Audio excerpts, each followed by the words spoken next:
Hey everyone, thank you for tuning in for another Elden Ring boss guide video. This time we're talking about Placidusax, a very powerful dragon and also can be a very difficult fight. In this video, we're going to discuss the moveset of Placidusax as well as how to counterattack and the right moments to do so. Now, keep in mind that Placidusax is not completely immune to any status effects. I'll be using Bleed and Frostbite myself to try to amplify as much damage as possible. The big attacks you need to look out for against Placidusax are, very basic things like Fire Breath, the Ancient Dragon Lightning. He also has a couple of very special moves where he flies around and crashes really hard on the ground. He actually goes invisible and teleports and stuff like that. But if you watch closely at how I do this fight, you'll be able to do this too. Now, keep in mind as well that Placidusax actually does not have very high poise, so if you can hit him a lot in a small window of time, you can knock him down and get heavy critical hits on its heads too. I say heads because it has 2 heads. Originally 5 heads, but in this fight it has 2. But overall, this fight can be both exhilarating and difficult at the same time. But hopefully I can make this look as easy as possible for you guys so that way you can find the right moments to make the attacks yourself. Hopefully this video can help you out. I really enjoy this cutscene as well. This is so cool. There he is. Placidusax.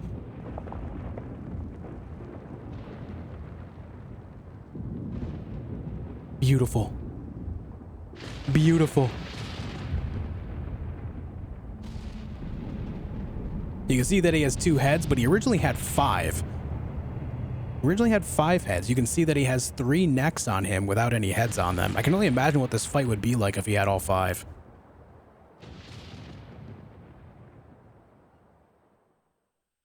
All right, let's get this thing started. I'm going to go ahead and start running up to him, but then I'm going to use seppuku so I can get some bleed. This is actually my very first playthrough ever doing like this level of bleed stuff, and it's been a good time actually. I can see why a lot of people use this. The damage you can do is pretty surreal. You can see that Placidusax will immediately scream into the sky and start causing dragon lightning to rain down on you. Basically, it'll happen 4 times at the very beginning of the fight. It's happened twice already, and now we just keep running away from it. And in between these moments, I like to run up and hit his leg. But be careful because the wing can grab you there. Okay, that ability right there is Bolt of Grandsax. I've never actually seen him use it this early before. Whenever you hear that attack happen, or when you see the Ancient Dragon Lightning version of the bolt hit the ground, you need to run outside of the area of it immediately. It can do pretty big damage. I don't think it'll ever outright kill you, but it can do some really big damage really fast. Now you can see that at the beginning of the fight here, I'm basically just focusing on its tail because it's right next to me. He'll often tail whip and turn around at you. If you're close enough, you can land a big hit, and then you want to dodge the claw and then immediately run to the left around his right side and go for the tail again to get out of range of the fire. And then you can hit the tail some more. You will be out of the range of the fire breath at that point, so you're just free to swing away. It will tail whip again, and then you could probably repeat this same cycle.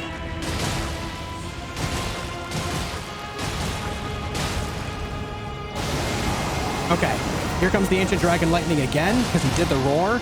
That'll happen every time he roars, so keep that in mind. Basically, just wait for the lightning to rain down, move out of the way of it, stay away from the claws, dodge the rock sling, and then getting close for another salvo of attacks. You will see as well, once you get him to about 2/3 to 50% health, he'll basically fly away. This is where he enters phase 2 of the fights. This is when he starts teleporting around and flying at you. Luckily, I have Frostbite on him so I can see where he's going. But once you see the Dragon Lightning in the sky, you can actually lock onto him. Whenever he does the dive at you, you want to dodge towards him. And after he lands on the ground, he'll basically just keep teleporting around, swinging his claws at you. You can land attacks in between. Just watch out for the jump. Sometimes he does that as well. There's another claw attack, but we're able to dodge it, land a couple more hits on him. We landed a big bleed. A little greedy, but it's fine. It was worth that damage. And now he's down below 1/3 of health. And now he's teleporting away. He's going to fly over there, and he's going to crash in the ground at us again. You want to dodge towards him right at the last second, so that way you don't get hit by it. And then you immediately run towards him again. This is where the fight can get a little finicky.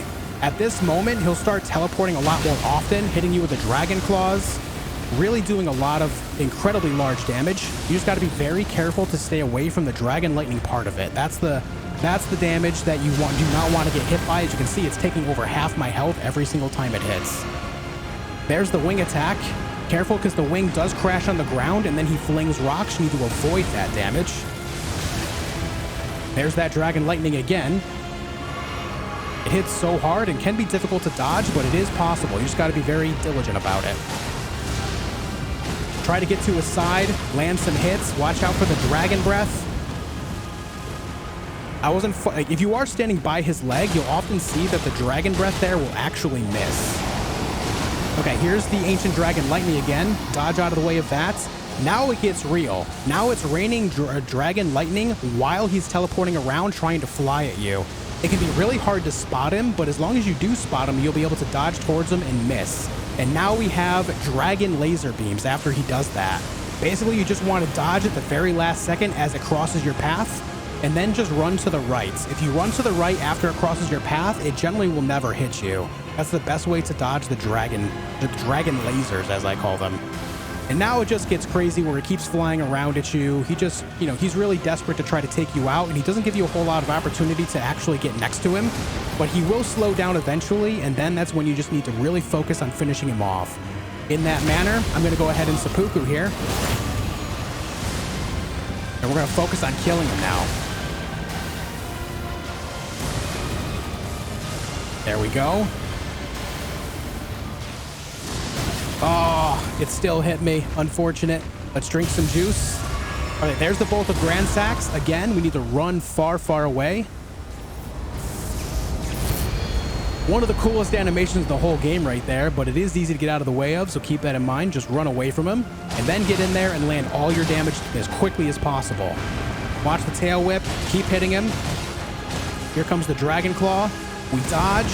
We run around his right side, which is our left, straight to the tail, and keep hitting it, and this should kill him off right here. You can see how the fire just barely missed me. That's because once you get to this portion of the tail, it's just completely out of range. And there we go. There is Dragonlord Placidusax.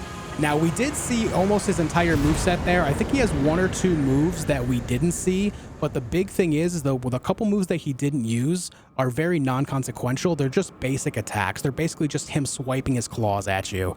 You've fought many dragons before at this point in the game, so you should know how to dodge dragon claws as well. The big thing with Placidusax, just like a lot of other major bosses in this game, is just really focusing on dodging at the right time and counterattacking. Try not to be greedy. It's very easy to just kind of ignore the fire like I did at one point. I didn't get behind his leg. If I was behind his back leg, the fire wouldn't have hit me. So positioning in this fight is very key. Try to pay attention to that, attack him in between his own combos, and just be diligent about all of it. A lot of his moves do devastating damage, as you saw. The Dragon Lightning specifically is insanely powerful. It took half my life every single time.